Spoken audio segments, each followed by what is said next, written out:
Imagine for a moment that you were standing in a courtroom, staring at a jury of 12 people.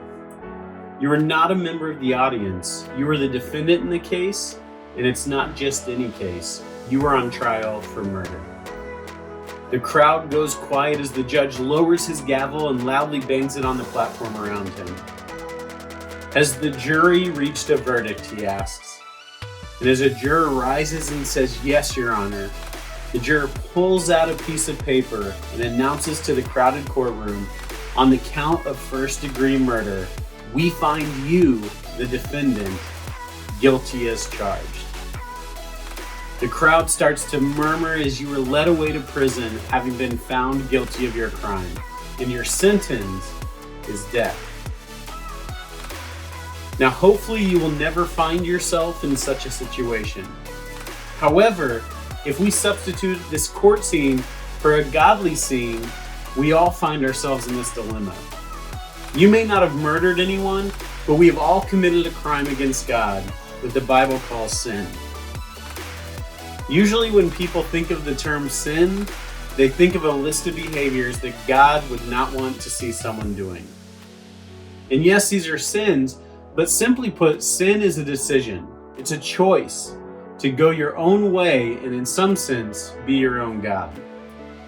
With the exception of Jesus, every human in history has sinned. And if we were to go on trial before God, we would all be found guilty. So what is the opposite of sin? The Bible calls this righteousness. Now, righteousness means being right, without sin. We lack righteousness if we live apart from God. So to be justified, we have to achieve righteousness from somewhere or from someone. And without it, the penalty of eternal separation from God is waiting for us. But in His grace, God made a way for us to be free of the penalty of sin. And this comes through what is called justification.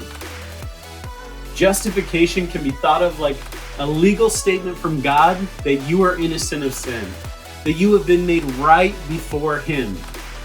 God, the judge, grants you freedom instead of a death sentence, even though your actions deserve that sentence. The idea of being made free of sin and standing without sin before God is comforting and hopeful. And understanding what justification means is a good place to start. But learning how justification takes place is where we can find our greatest hope.